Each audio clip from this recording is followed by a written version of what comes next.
has felt off since this morning when he showed up at the industrial park. There was a long pause before Isabel spoke again. I'll trust your instincts, Marcia. You've always been more perceptive than me.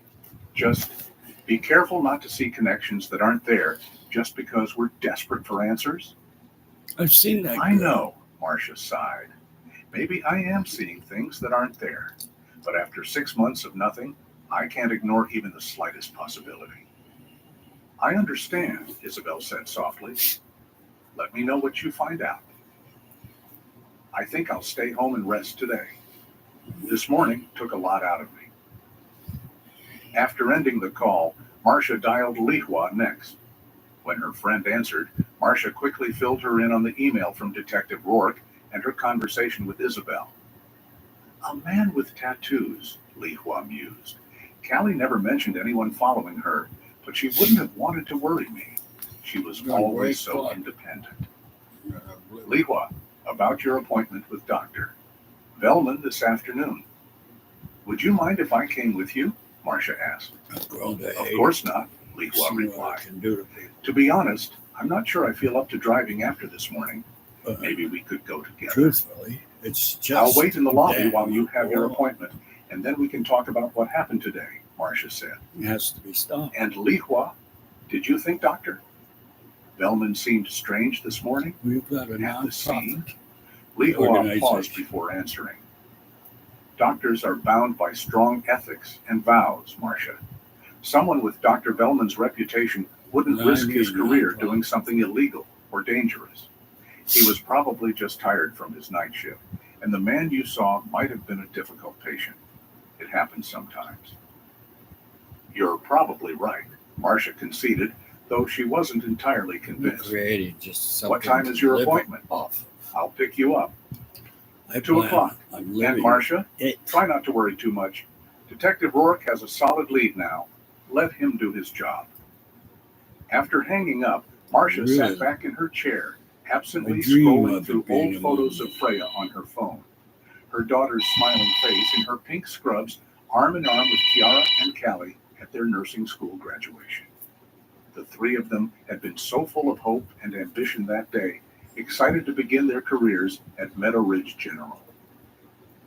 She paused on a group photo from a hospital fundraiser 8 months ago. In the background, slightly blurred but recognizable, was Dr. Velman watching the three nurses with an unreadable expression. Had he always been watching them? And if so, why? The hours crawled by as Marcia researched Marcus Deeks, finding little beyond his arrest record and a few mentions in local news articles. She had fallen into a rabbit hole of speculation and borderline overthinking when her phone alarm chimed, reminding her it was time to pick up Lihua for the appointment. Glancing at the clock, she realized she needed to leave immediately. She grabbed her purse and car keys, locking the house behind her. The drive to Lihua's house took only 10 minutes, and her friend was already waiting outside when she arrived. I'm not grateful. I appreciate it.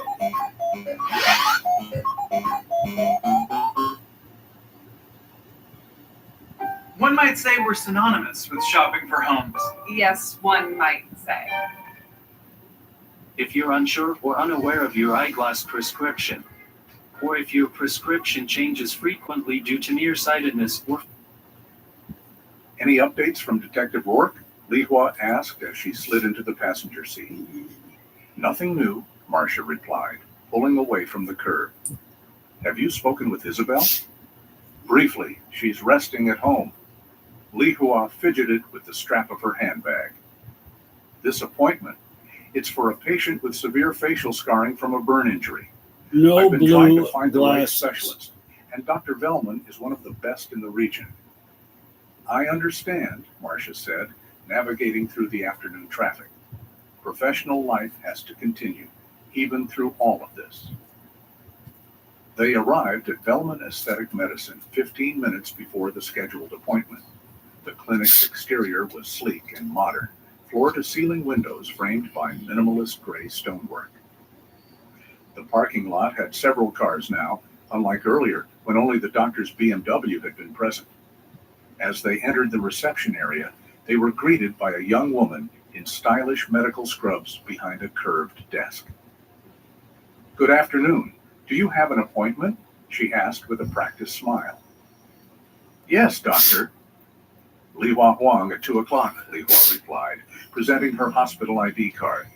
The receptionist tapped at her computer, then her expression shifted to apologetic. "I'm sorry, Dr. Huang, but Dr. Vellman has canceled all his afternoon appointments due to an emergency. We tried to contact everyone, but a few calls went to voicemail." "An emergency?" Li Hua repeated, glancing at Marcia. "Is everything all right?" "I wasn't given any details," the receptionist said, "just instructed to reschedule all of today's patients." "Will he be at Meadow Ridge General Hospital instead?" Li Hua pressed. The young woman shook her head. "I wasn't informed about that. I can reschedule you for tomorrow or early next week, if you'd like." Marcia, meanwhile, had moved toward the large windows overlooking the parking lot. "His car is still here," she observed, pointing to the silver BMW parked in the reserved space. "Has he left already?" The receptionist hesitated before answering. "Dr. Vellman is still in his office. He said he would be leaving soon, but asked not to be disturbed." Marcia and Liwa exchanged a look before thanking the receptionist and stepping back outside. As they walked across the parking lot toward Marcia's car, they passed Dr. Vellman's BMW. Marcia slowed, her attention caught by something in the back seat. Through the car's window, she could see the back seat was filled with medical equipment, an oxygen tank, what appeared to be monitoring devices, and most notably, a folded portable stretcher. "Liwa, look at this," Marcia whispered, gesturing toward the car. "Why would he have all this equipment in his personal vehicle? Doesn't the clinic have its own medical transport?" Li Hua peered through the window, frowning. "That is unusual. Most practices have dedicated vehicles for equipment transport, especially something bulky like a stretcher." "Something doesn't feel right," Marcia said, moving away from the car as another patient approached the clinic. "First the argument this morning, now canceling appointments, but still being here, and all this equipment." "Marcia," Li Hua said gently, touching her arm, "I think you might be overthinking things. Put yourself in his shoes. He's a busy doctor who works both at the hospital and his own practice. Maybe there's a perfectly reasonable explanation." They got into Marcia's car, but instead of starting the engine, she sat staring at the clinic building. "Should we wait and see what he's doing? Where he's going?" "That's bordering on stalking," Li Hua said with concern. "Why don't we go to Isabel's house instead? It would be better to stick together than spending time alone overthinking this situation." Marcia hesitated, then gave a reluctant nod. "You're right. This whole thing is starting to get under my skin." She started the car and pulled up to the intersection, waiting for the traffic light to turn green. In her rearview mirror, she saw movement in the clinic parking lot. Dr. Vellman was hurrying to his car, carrying a small case. "Look," Marcia said quietly. "He's leaving now." They watched as the doctor got into his BMW and quickly backed out of his space. He pulled up to the intersection beside them, positioning his car in the lane to their right. From this close vantage point, they could see him clearly through his side window. Dr. Vellman was on his phone, oblivious to their presence. His expression was tense, almost panicked, as he gesticulated wildly with his free hand. At one point, he slammed his palm against the steering wheel in frustration. "Please," they heard him exclaim through the partially open window. The next word was faint, but unmistakable. "Dangerous." His expression then softened, changing from anger to something akin to pleading as he continued the call, staring straight ahead and completely unaware of Marcia and Li Hua watching him. When the light turned green, Dr. Vellman's car accelerated quickly, moving ahead of them into the flow of traffic. Behind them, a car honked impatiently. Marcia, startled from her observations, quickly drove through the intersection. Without consciously deciding to do so, She found herself following the doctor's BMW at a discreet distance. "Marcia, what are you doing?" Li Hua asked, her voice tinged with concern. "That didn't seem normal to me," Marcia replied, keeping the silver car in sight. "Do you think it was normal?" "We're not going to tail the doctor like some detective movie," Li Hua protested. "The nurse said it was an emergency. It's natural for him to be upset or worried in that situation." "This is irrational, Marcia. We should just go to Isabel's place, calm down, and wait for updates from Detective Rourke." Marcia was about to relent when she saw Dr. Velman's car make a sudden turn at an intersection, onto Pine Street, the road with the old car wash that Isabel had mentioned, the same street where the motorcyclist had turned earlier that day. "Li Hua, this isn't the way to Meadow Ridge Hospital," Marcia said, easing off the gas as they neared the intersection. If the doctor had an emergency procedure, wouldn't he be heading there? It's the only hospital in this town. Li Hua pulled out her phone and opened a map application. After a moment, she looked up with a frown. "You're right. There's no hospital or medical facility down that road." She hesitated, then added, "Or any residential areas either." That was all the confirmation Marcia needed. She turned onto Pine Street, following Dr.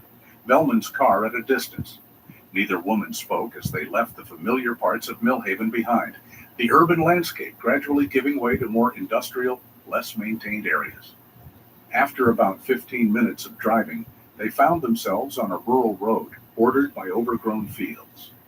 Ahead, Dr. Velman's BMW pulled into the parking lot of what appeared to be an abandoned building. A weathered sign, partially obscured by untrimmed branches, identified it as Meadowview Clinic. Marcia slowed her car, pulling into a gas station across the street. From this vantage point, they could observe the doctor's movements without being noticed. The black motorcycle they had seen earlier was already parked near the building's entrance. "That's the same bike," Marcia whispered, as if the doctor might hear them from across the street.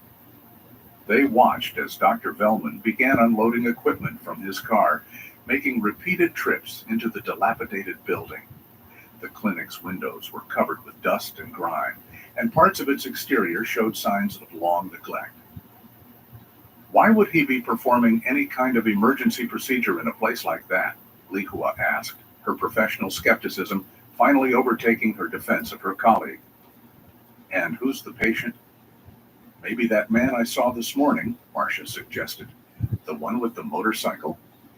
Li Hua pulled out her phone. "I'm calling Detective Rourke. This is beyond suspicious now." As Li Hua made the call, Marcia took out her own phone and began recording video of the doctor moving equipment into the building. She sent the footage to Detective Rourke and also to Isabel, along with their location. Isabel responded almost immediately. "What kind of motorcycle is that?" Kiara mentioned seeing a distinctive bike following her. Marcia quickly searched online for motorcycle models, similar to the one parked outside the abandoned clinic.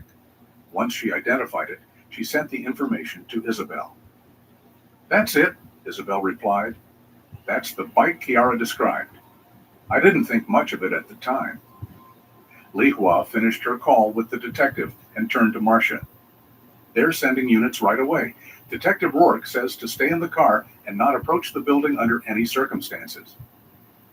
"Did he sound like he believed us?" Marcia asked anxiously. "He didn't question it at all," Li Hua replied. "In fact, he seemed almost like he was expecting something like this. Maybe he had suspicions about Dr. Velman already." They settled in to wait, watching the abandoned clinic for any further movement. The minutes stretched into what felt like hours, though Marcia's phone showed that only 15 minutes had passed since Li Hua's call. The distant wail of sirens broke the afternoon quiet. Marcia and Li Hua exchanged a look of relief as 3 police cruisers appeared on the horizon, lights flashing. The vehicles pulled up to the abandoned clinic with precision, officers immediately deploying into tactical positions around the building. Detective Rourke emerged from the lead vehicle, quickly identifying Marcia's car across the street. He jogged over to them, his expression grim. "Are you both all right?" he asked as they stepped out of the car. We're fine, Marcia assured him. We just followed Dr. Velman here and called you as soon as we realized something wasn't right. You did the right thing, he said, glancing toward the clinic. We've been looking into Dr. Velman since this morning. After we found those scrubs, we reviewed hospital access logs from the past 6 months. There were some irregularities with his badge usage, areas he shouldn't have been accessing, times when he wasn't scheduled to work. You suspected him? Li Hua asked incredulously. Why didn't you tell us? I couldn't, not without evidence, Detective Rourke explained. Dr. Velman is highly respected in this community. Making accusations without proof would have been irresponsible. A commotion at the clinic drew their attention. Officers were surrounding the building, weapons drawn. Through a loudspeaker, one officer was ordering the occupants to come out with their hands visible. I need you both to stay here, Detective Rourke instructed firmly.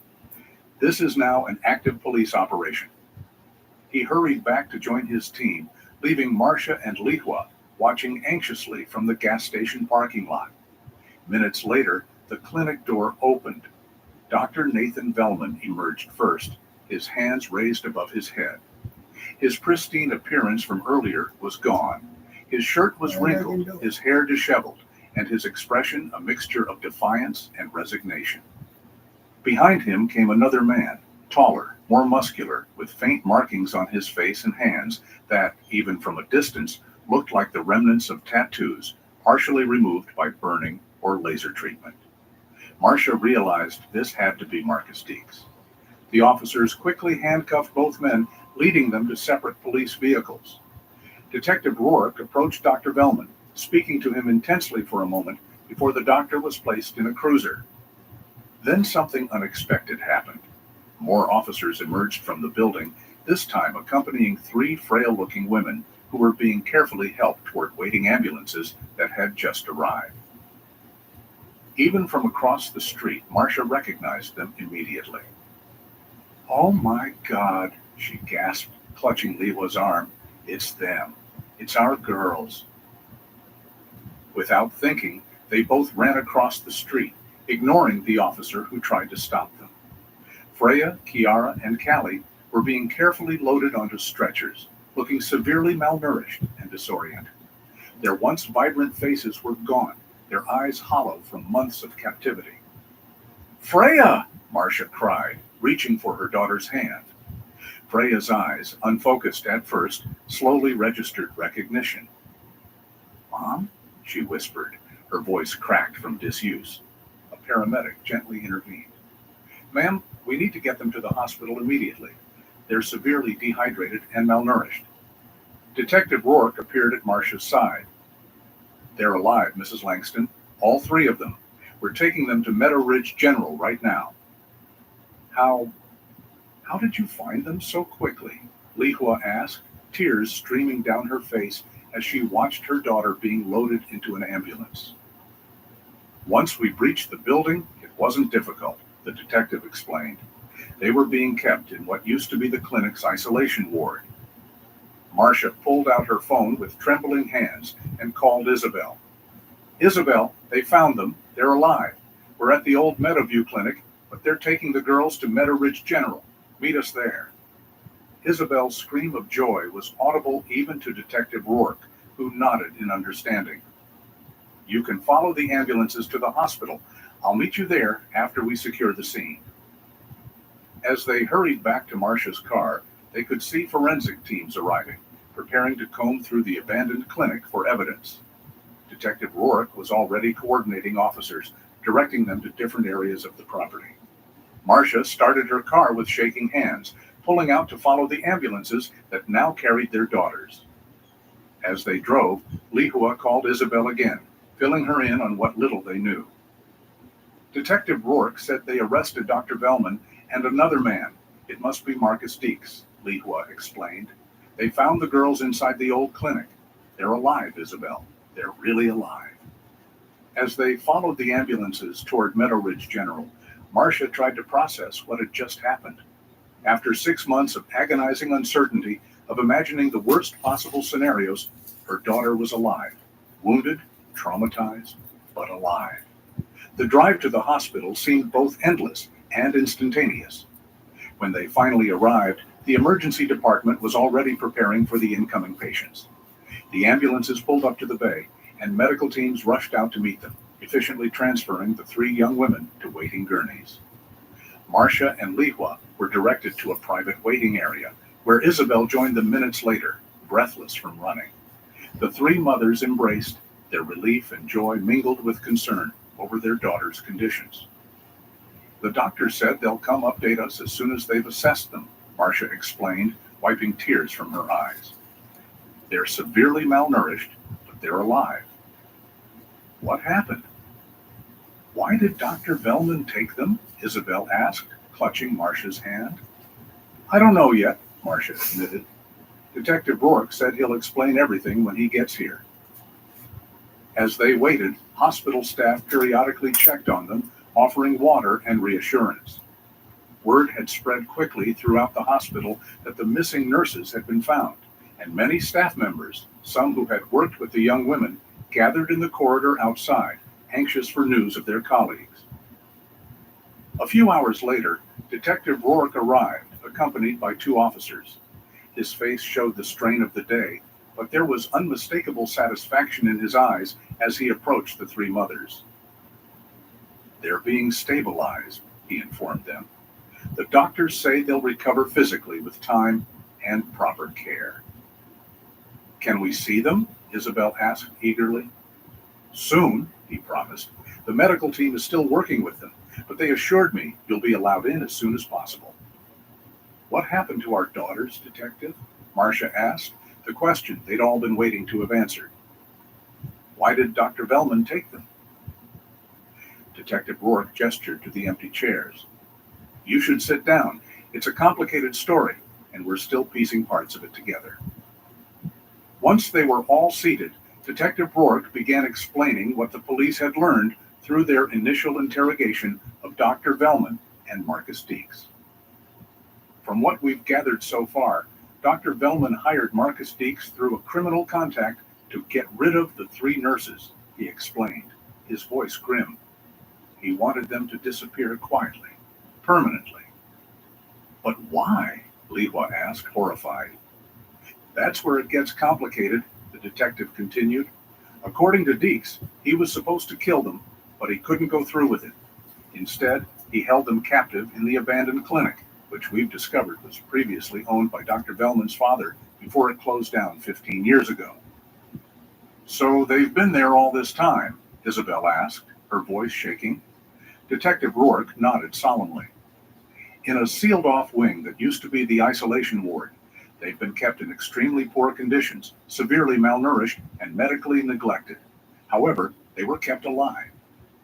But why would Marcus Deeks keep them alive if he was hired to kill them? Marcia questioned. Leverage, the detective explained.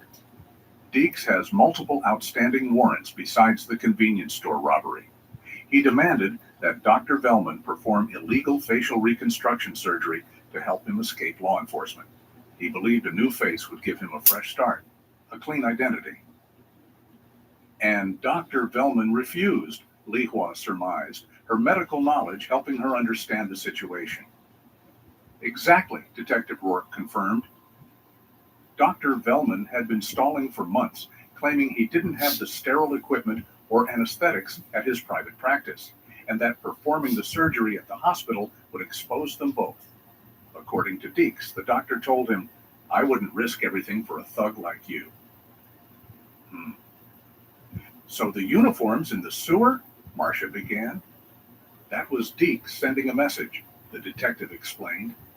He was furious at being strung along. He took the nurses' uniforms from where he'd been storing them, bundled them with wire and surgical tape, and flushed them into an industrial toilet at the abandoned clinic, which connects to the main sewer system. He wanted to pressure Dr. Velman into performing the surgery by threatening to expose what they'd done. And that caused the blockage that led us to finding the uniforms, Isabel realized. Correct, Detective Rourke said. When we investigated the Marcus Deeks lead from the fingerprints, we went to his last known address, but of course, he wasn't there. He'd been staying at the abandoned clinic all along, keeping watch over the nurses. Did he confess to all of this? Li Hua asked. Yes, quite readily, the detective replied. He seemed almost relieved to be caught. His exact words were, Doc Velman's the one who set it all up. I just did the dirty work. A nurse appeared at the doorway, interrupting their conversation. Excuse me, but one of the patients is asking to speak with you, detective. She says it's important. Which one? Marcia asked anxiously. Freya Langston, the nurse replied. She's more stable than the others and insisting on speaking with the detective immediately. Detective Rourke stood. I'll go see what she has to say. It might help fill in some of the missing pieces. Can I come with you? Marcia pleaded. I need to see my daughter. After a moment's consideration, the detective nodded. All right, but she's still very weak, so please let her speak at her own pace. They followed the nurse down the corridor to a private room where Freya lay in a hospital bed, IVs attached to her arms and monitoring equipment beeping steadily beside her. Despite her frail appearance, her eyes were alert and determined. Mom, she whispered as Marcia rushed to her side, carefully embracing her daughter. Oh, Freya, Marcia sobbed, stroking her daughter's hair. I never gave up hope. After a moment, Freya turned her attention to Detective Rourke. You need to know why he did this, she said, her voice weak but resolute. At Great Wolf Lodge, the splashes are huge, the action never stops, and the smiles come easy. So bring your pack together and book your stay today and strengthen the pack. New Chipotle Honey Chicken brings a hint of pure honey and seared smoked peppers with fresh chicken hot off the grill. For Chipotle heat with a touch of sweet and a perfectly balanced sauce. Chipotle Honey Chicken takes heat and sweet to a whole new level. Okay, things people love. My grandson just exposed a secret the Social Security office doesn't want seniors to know. If you're getting less than $2,500... Take your time, he encouraged, pulling a chair closer to the bed. Freya took a shaky breath. Dr. Velman was falsifying patient records and insurance claims. He was also inappropriate with sedated patients during procedures. She looked away, clearly uncomfortable with the details. I started noticing discrepancies in the paperwork about 7 months ago, things that didn't add up. Did you confront him? Detective Rourke asked. Freya shook her head slightly. Not directly. I was scared to lose my job. I talked to Kiara and Callie about it first. We decided to gather evidence before reporting him to the hospital administration. So you were investigating him? Marcia realized, squeezing her daughter's hand gently. We were careful, or at least we thought we were, Freya continued. But he must have found out somehow. One night, after our shift, we were all walking to our cars in the hospital parking garage when a van pulled up. The last thing I remember is someone putting something over my face. Detective Rourke nodded, making notes. That fits with what we're learning. Dr. Velman couldn't risk his reputation being destroyed, so he hired Deeks to eliminate the threat. Is Kiara okay? And Callie? Freya asked anxiously. They're being treated, Marcia assured her. They're going to be all right, just like you. In the hallway outside, they could hear commotion as more hospital staff gathered, word having spread rapidly that the missing nurses had been found. A different nurse appeared at the doorway. Excuse me, Detective. Dr. Huang's daughter is awake now and asking to speak with you as well. Detective Rourke nodded. I'll be right there. He turned back to Freya. Thank you for this information. It's going to help us build a solid case against Dr. Velman. There's one more thing, Freya said, her voice growing weaker with fatigue. The man who kept us, Marcus, he wasn't as cruel as he could have been. He brought us food and water. He even sneaked in medications when Callie developed an infection. I think he was trapped too in his own way. Detective Rourke considered this. His cooperation might get him some consideration during sentencing, but he'll still face serious charges for his part in this. As they left Freya's room to check on the other young women, hospital staff approached with questions and offers of support. News cameras had already gathered outside the hospital, and journalists were attempting to get statements from anyone entering or leaving the building. Detective Rourke turned to Marcia. I need to check on the other victims and then coordinate with my team at the clinic. They're searching Dr. Bellman's office here at the hospital as well, looking for evidence of other crimes he might have committed over the years. Isabel approached them from down the hallway, her face streaked with tears of joy. Kiara's awake. She's asking for me. Marcia embraced her friend. Go to her. I'll be with Freya. As Isabel hurried to her daughter's room, Lihua joined them, her professional demeanor barely containing her emotional state. Callie's condition is improving, she reported. The doctors say she'll need extensive physical therapy, but she'll recover. They all will, Marcia said with conviction. They're survivors, all three of them. News of the rescue spread rapidly throughout Mill Haven. As evening fell, a small crowd of well-wishers gathered outside the hospital, holding candles in a spontaneous vigil of support for the three young nurses who had endured so much. Inside, Marcia returned to Freya's room, pulling a chair close to her daughter's bed. She held Freya's hand gently, watching as her daughter drifted into a peaceful sleep for the first time in 6 months. The following days brought a flurry of activity at Meadow Ridge General Hospital. The three young nurses were moved to a secure wing where they could recover together, their rooms adjacent to provide comfort in their shared experience while allowing for individual care. Their physical recovery would take time. Months of malnutrition had taken a severe toll on their bodies, but it was the psychological healing that would prove the greater challenge. Hospital psychologists began gentle therapy sessions, helping them process the trauma of their captivity. 1 week after their rescue, Marcia arrived at the hospital to find Freya sitting up in a wheelchair by the window of her room. Though still gaunt, some color had returned to her cheeks, and her eyes held more of the spark that had always characterized her. Mom, she greeted with a small smile. Isabel and Lihua are here too. We're all going to meet in Callie's room. Marcia helped wheel her daughter down the hallway to where Isabel and Lihua were already waiting with their daughters. The scene was emotional but hopeful. Three mothers reunited with their children against all odds. The doctors say we can probably go home in another week, Kiara announced, her voice stronger than it had been since their rescue.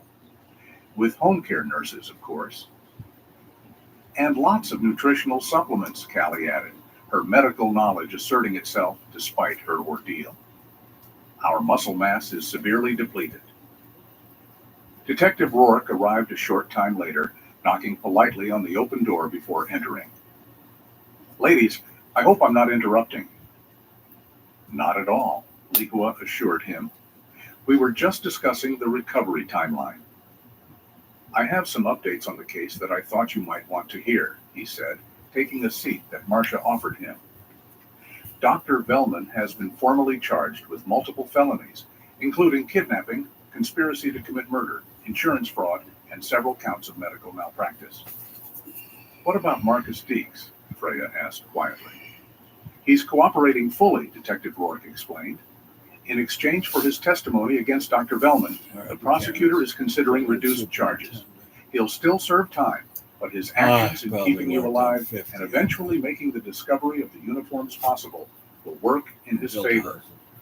Has Dr. Bellman explained why he didn't just fire us? Callie asked, the question they'd all been wondering. Why go to such extremes? According to his statement, it wasn't just about the insurance fraud you discovered, the detective revealed. His private practice was deeply in debt. He'd taken out enormous loans to establish it, and he was using fraudulent insurance claims to keep it afloat. If you had reported him, he would have lost his medical license, his practice, everything. So he decided our lives were worth sacrificing instead, Kiara said bitterly. There's more, Detective Rourke continued. 10 When we years. searched his office at the hospital and his clinic, we found evidence of other crimes dating back years. Multiple incidents of inappropriate conduct with sedated patients, falsified medical records, even prescription drug theft. He built his career and reputation on a foundation of deception. And no one suspected? Isabel asked incredulously.